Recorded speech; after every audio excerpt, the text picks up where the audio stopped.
All right, everybody, Rational Geek Driver here, coming to you with a video today. It's been a while. I want to give you, today's really more of an informal video where I want to, I'm kind of in a reflective mood. I'll kind of explain why. I want to give you some thoughts. Thoughts on gig work, thoughts on GigTube, thoughts on why I'm not posting as much. And we're going to try to keep this reasonable, not too long in length. Get to our points. So, first of all, why haven't you heard from Rational Geek Driver? We're addressing that right now. Number one, I've had some things going on personally. One thing that most recently happened that kind of has brought some finality to one of the things I'd been focused on instead of filming and having the time to really devote to YouTube, and that was, unfortunately, my dad passed away. The individual that was referenced by Jeff Thomas Black, he passed away. 75 years old, passed away on the 29th of last month. So I've been dealing with that, been dealing with preparations, everything's going on. Of course, prior to that had my attention away as well, obviously. But he's passed, and that's a tough one. That's real tough. But it also comes with a lot of things and a lot of focus and a lot of stuff that you're not necessarily making. Gig content. I haven't really been necessarily doing a lot of gig work in the last 2 weeks. Now, prior to that, like I said, there was just a lot of things going on. Now, the second part, GigTube. I've been observing, I've been watching, and I'm disappointed in where GigTube is went. I was reflecting on this. You know, you have a passing in the family, you think to yourself, you know, you start thinking a lot about where you are, where you've been, where things are. And I was thinking about, you know, in April, it'll be 3 years since I started doing gig work on a full-time basis. In May, it'll be 3 years since I started the Rational Geek Driver, first known as Dad Dash, now then known as Rational Geek Driver, now known as Dad Dash, the Rational Geek Driver. Well, I'll forever be known as Dad Dash. When I first joined GigTube, I saw it as an opportunity to network. And I suppose that was a miscalculation, because where GigTube has gone, what GigTube has become, where GigTube went in 2023, wasn't what I thought it was going to be, obviously. And perhaps, you know, maybe there are individuals out there that truly do want to learn and be better gig drivers, but I think I found that GigTube, where it's at and where it sits, is more about drama and more about a place to come and argue and bicker and fight about, not about work, but it's just about how can I start a feud with somebody and get upset with somebody. And also on top of that, it gets crazily, insanely personal, dangerous to a degree, and irrational.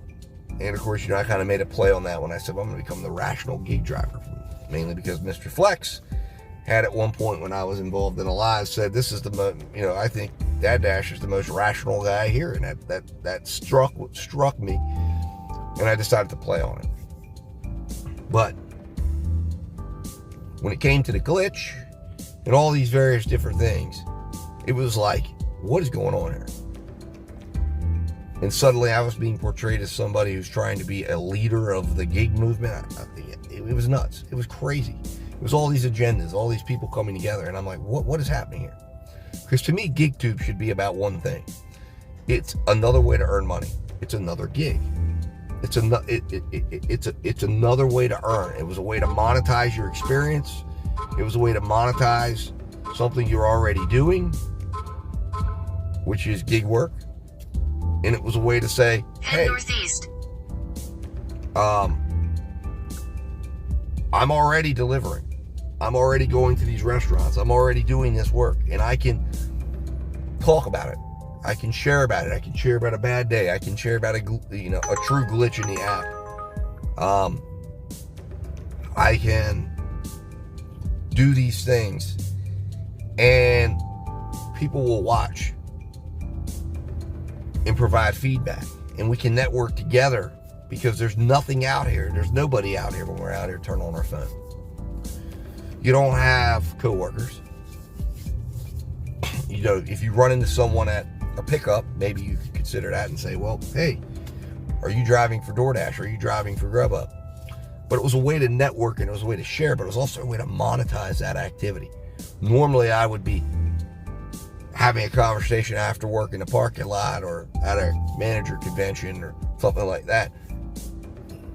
You're not really getting paid extra for it, right? If you're salaried, it's coming as part of the salary. If you're hourly, you're off the clock.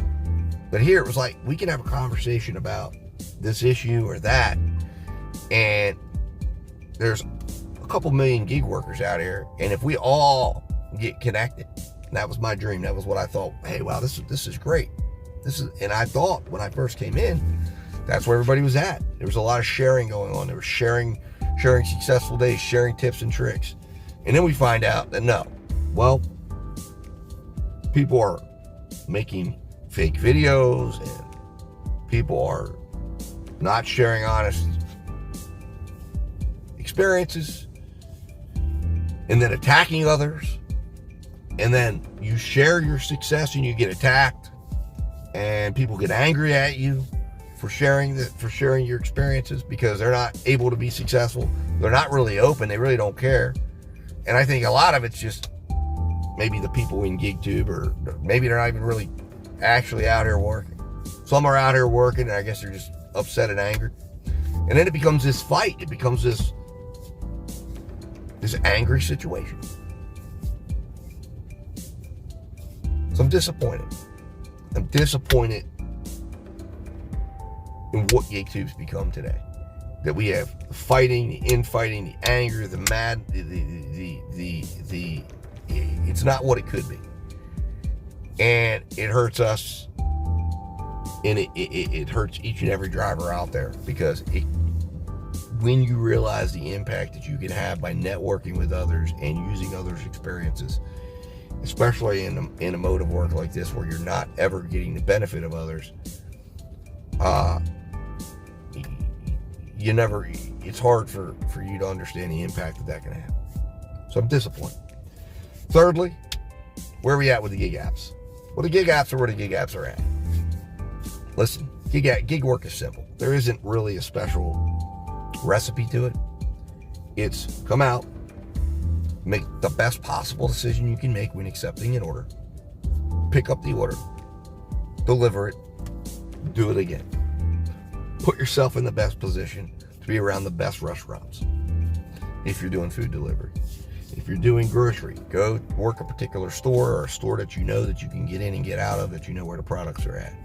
If you're doing Walmart Spark, go find the Walmart that you like the best, that has the best working, best and most efficient workflow. Go out, turn your apps on, grind. You don't make money until you hit accept. It's a grind. But it's a way to make money freely and without having to worry about the responsibility to a human boss. And it also opens up other avenues, as I've seen for myself, which has also taken me away from GigTube and GigSub. But gig apps are right where they're supposed to be.